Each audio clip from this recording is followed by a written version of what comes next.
Good morning, everybody. Today I want to give you an update on Galileo, and I want to talk about the economic effects we're seeing from AI. And then I want to give you some high-level overview of the project that started in November called the AI HR Blueprint and what it is about and how you can get involved. And then I want to talk about Irresistible really quick. So an update on Galileo. Galileo was launched in May 2.5 years ago. It now has more than 1,000 companies using it. We're really excited about the progress. Next month, we're going to be launching a major new release. And this week, we introduced a version of Galileo called Galileo for Consultants. This is a version of Galileo that includes all of the information and intelligence and tools and data that we've had so far, plus a special library of all of our consulting tools that we use with clients for change management, strategy, maturity model assessments, and individual and company development planning. So if you are a individual consultant, you work for a consulting firm, you are a leadership development consultant and L&D consultant, Galileo for Consultants is for you. In addition to all of our consulting tools, we're having monthly webinars for consultants where we're going to talk about consulting activities and consulting best practices. You're going to get access to our consulting training with Bill Pelster featured as the main instructor, and you are licensed to use the Galileo data with your clients. Technically speaking, those of you who use Galileo for internal are not licensed to share information from Galileo with external parties. I'm really excited about this because I really think the world is becoming much more independent in our jobs and our roles. And a lot of you inside of large companies and small companies or as individuals or perhaps people who retired from HR are operating as consultants. And Galileo for Consultants is your lifeline, your education tool, your professional development tool, and your toolkit for doing work that will make your life, will actually really differentiate you as a professional. And there's going to be a badging program that you can use to certify yourself and lots of other things coming. So check that out. In March, we're going to announce the Mars release of Galileo, and it's got a ton of new stuff in it. It's going to be really exciting. Just wait till you see it. Okay, that's number one. Number two, the economy. So yesterday, the most earth-shattering thing that I've seen as a business person in most of my career, and there have been many, many things that I've seen, was the announcement of NVIDIA's financial results. Posted a 73% growth in revenue quarter over quarter and $120 billion of profit in the last year. I wrote an article on Substack about this, but basically NVIDIA is on track to become bigger than Google. Profits are, I wouldn't say obscene is the word, but they're extraordinarily high.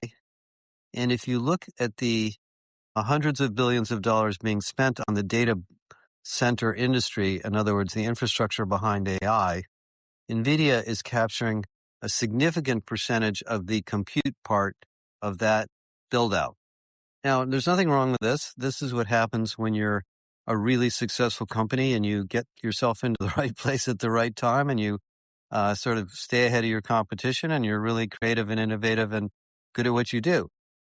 However, what it indicates is the maybe distorted is the word nature of the financial market around AI. Most of the AI companies, including software companies, are not really making much of a profit here. In fact, very few are, because there's such a huge cost of infrastructure and capital to build or buy the compute resources. You know, several friends who work in the compute sales industry at Google, for example, and they do $100 million deals regularly with software companies signing up for $100, $200, $300 million multi-year commitments to Google Cloud just to fuel the software companies that they're building. Their revenues are not necessarily commensurate with those expenses, but they need that compute. So a lot of that money goes to companies like NVIDIA. NVIDIA is the number one competitor. AMD is a tiny fraction of their size. So this is an indication of a market that's very significantly changing the economy of the world, the United States, and the economy of our businesses. Now, if you translate that to our world in HR, you can look at what happened to the stock of Workday, SAP, Salesforce, and a lot of the packaged enterprise software companies this week. And that is that they all dropped significantly. I don't know if they've recovered a little bit. And the reason for that is, and I put together a video on this and I'll link to it in the notes, is the financial community is convinced that Claude Code and all of the variety of coding tools coming out of Anthropic and others are going to create agents that will replace these core systems. Now, I'm going to talk about that next, but the situation for us is we're going to have to make some financial sense of how we allocate our resources around AI, because the AI costs that the vendors or the providers are incurring is going to be passed to us as corporations. I would say up until now, a lot of this stuff has been somewhat free and subsidized by the investment community. That's not going to work anymore because the stock market is starting to figure out where all this money is going and ask some very difficult questions. For example, Anil Bashuri was talking about the financials of Workday and their earnings call this week, and he's very bullish on this, and I'm actually fairly bullish on Workday too for a lot of reasons. But essentially one of the things he said is we're not going to let AI vendors plug into Workday for free anymore. We're going to start charging them, which, just means that the money that we spent on HR software is going to probably go up, and that will somewhat be justified by increased productivity and increased leverage of the technology relative to labor. But we're going to be talking about some expensive stuff here. And I wouldn't be surprised if even the OpenAI types of subscriptions and Gemini eventually become usage-based based on the high cost of these systems. So, and the second thing I wanted to note about NVIDIA, if you read the article that I wrote about it, is this is not a company that got lucky. This is a company that's a very well-run, human capital-centric company that's been around a long time. And there's an example of Microsoft and IBM and Intel, many other tech companies that have flourished over the years. And what you find in a tech company in particular, which is the most maybe competitive industry on the planet, it's about as competitive as retail, the human capital, training, culture, recruiting, pay, talent density strategies of these companies are essential to their growth. Anyway, take a look at that article and you'll see the impact of that massive NVIDIA growth on our situations in HR and also on just as a role model for a leadership, well-run company. Okay, so that's a little bit about that stuff, which leads me to number 3, which is our world of HR infrastructure. Now, I feel like I'm spending a lot of my time on this, not 100%, but maybe 50, 60%. We decided back in November, December into January that what we were going to do for all of you is not only talk to vendors and share with you all the innovations and best practices and technologies that are out there, but to show you a roadmap of where AI and HR is going. And in order to do that, we worked together with Galileo's help to map out 140 or so HR agents that are possible. Now, let me talk about the word agent for a minute.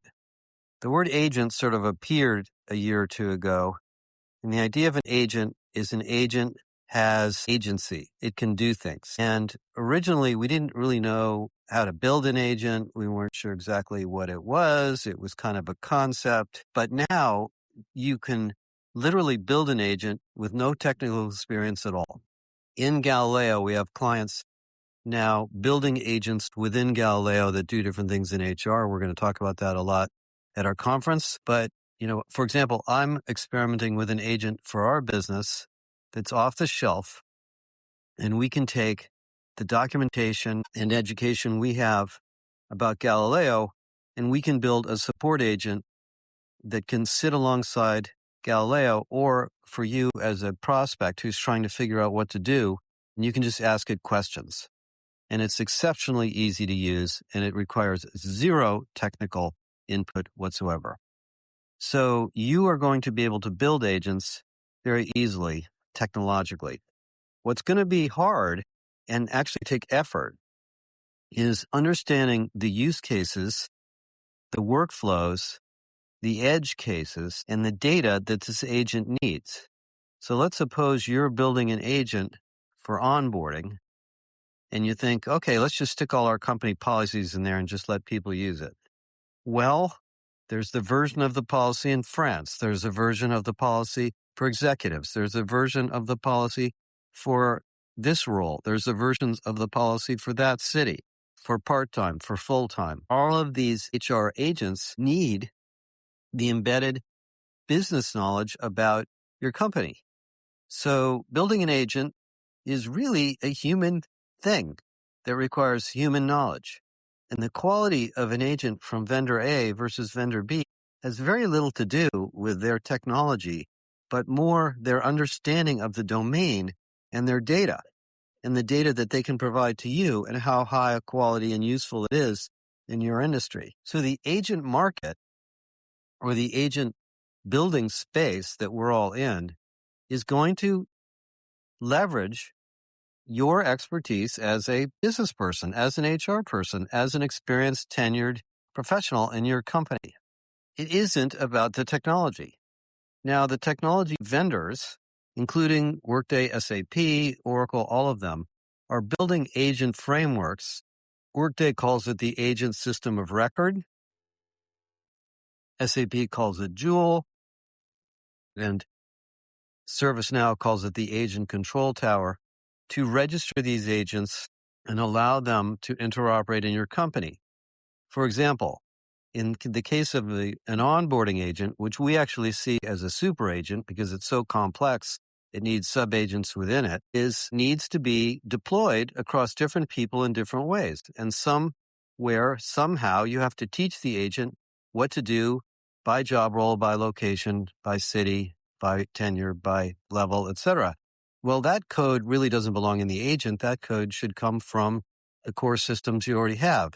So these agent frameworks, or systems of record, or control towers, or whatever you call them, are going to be there to help you deploy these agents, manage them, monitor them, see who's using them, and eventually probably look at the data that they're using and the health and safety of that agent.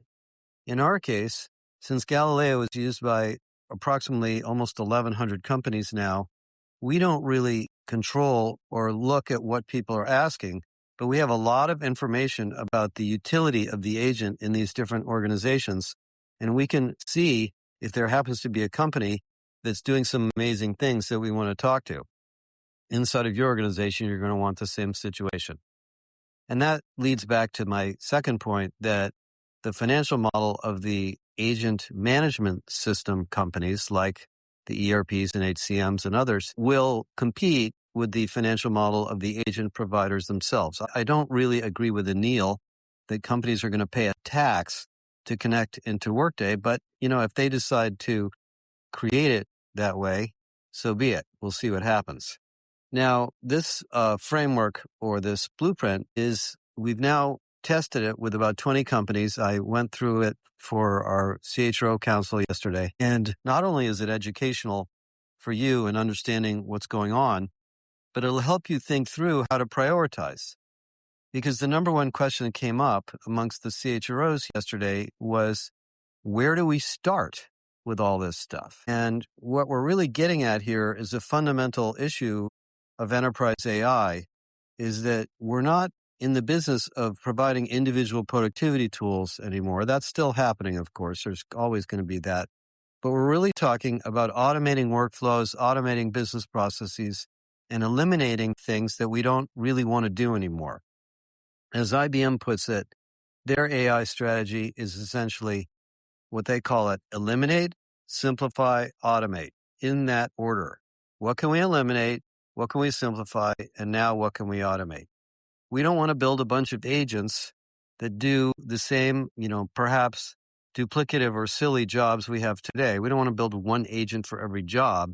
We need to sort of take a step back and look at the agents as multi-process automation tools and then build them in a way that they can replace multiple roles and multiple steps. For example, at ServiceNow, they call it, I believe, a people analytics agent. But essentially what that agent does is it goes into the HCM data systems you have and answers questions for other agents, which, by the way, is something that happens all the time. And it prevents or at least reduces the need for each agent to know how to get data from different systems because this particular agent knows how to do that.